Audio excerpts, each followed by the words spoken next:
अस्सलामुअलैकुम दोस्तों। Birds lover तो ये बात जानते होंगे, जब उनके पास ब्रीड आती है तो उनकी तवज्जो थोड़ी परिंदों की तरफ ज़्यादा हो जाती है। दोस्तों, कई परिंदे ऐसे हैं जो अपने बच्चों को फीड नहीं करवाते। जैसा कि अगर कॉकटेल लवर्स हैं वो ये बात जानते हैं, कॉकटेल अपने बच्चों को फीड नहीं करवाते या बहुत कम करवाते हैं। ये प्रॉब्लम सर्दियों में बहुत ज़्यादा आता है, जब वो अपने बच्चों को फीड करवा भी दें और बच्चों के बॉक्स में नहीं जाते या बच्चों के ऊपर नहीं बैठते, तो टम्परेचर जो है वो बहुत कम होता है, जिसकी वजह से बच्चे सर्दी की वजह से एक्सपायर हो जाते हैं।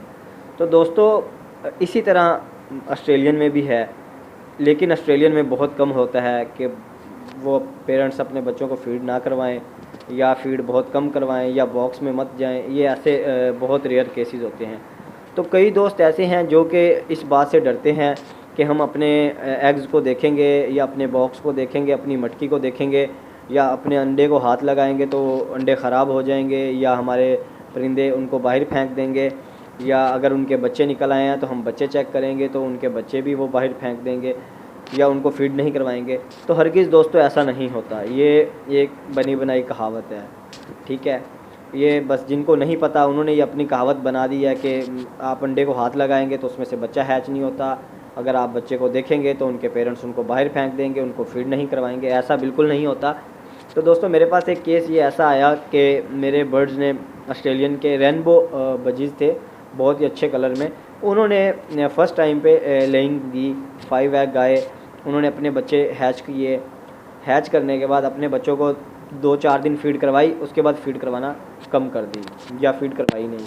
तो मैं कुछ मसरूफियत की वजह से उनके बॉक्स या उनकी मटकी नहीं देख सका। तो अचानक से ही मैं जब गया, चेक किया तो देखा उसके बच्चे बिल्कुल ऐसे थे, सूखने के करीब, बिल्कुल सूख गए थे। ये देखें आप, बच्चे बिल्कुल सूख गए हैं, अपने पाँव पे खड़े नहीं हो सकते, उनको हम छोड़ते हैं तो गिर जाते हैं। और इनमें उन्होंने रेड आइज़ भी दिए। बच्चे माशाल्लाह से बहुत अच्छे हैं कलर में, मतलब कि अभी कलर उनका निकला नहीं है, लेकिन पेरेंट्स के कलर बहुत ही अच्छे हैं। तो इंशाल्लाह उम्मीद है कि बच्चों के कलर भी बहुत अच्छे निकलेंगे। लेकिन इन्होंने ये किया कि फ़ीड नहीं करवाई, जिसकी वजह से परिंदे बहुत ज़्यादा सूख गए, बहुत ही ज़्यादा। उनके टांगे हैं, वो अपनी टांगों पे खड़े नहीं हो सकते, उनको छोड़ते हैं तो वो गिर जाते हैं, ठीक। एक बच्चा इनमें हेल्थी है माशाल्लाह, वो है रेड आइज़, और वो बहुत ज़्यादा हेल्थी और एक्टिव है। बाकी बच्चे 4 वो ऐसे हैं कि उनको जैसे ही हम नीचे रखते हैं तो वो गिर जाते हैं, उनके पाँव साइड पर लेग स्टेपलिंग हो जाती है, उनके पाँव खुल जाते हैं। और अगर ऐसा होता रहता है तो वो बच्चों के पाँव मुड़ जाते हैं, वो ठीक नहीं होते, इसको हम लेग स्प्लिंग कहते हैं। तो ये प्रॉब्लम जो होता है, ये आगे जाके परिंदे बच्चे ठीक नहीं होते।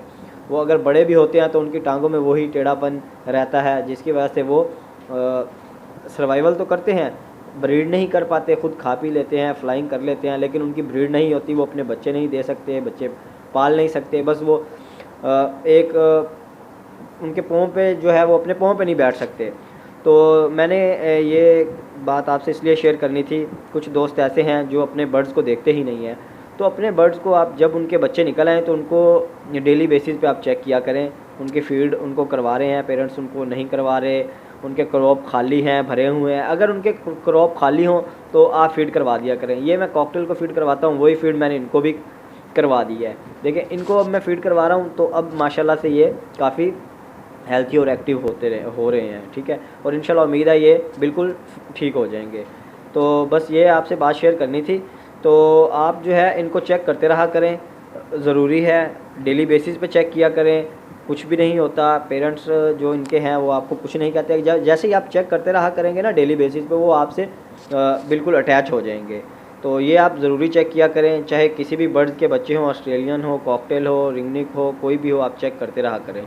तो ये बस आपसे बात शेयर करनी थी, ठीक है दोस्तों। अल्लाह हाफिज़, अपना ख्याल रखिएगा, मेरे चैनल को लाइक और सब्सक्राइब कर दीजिएगा। थैंक यू, अल्लाह हाफिज़।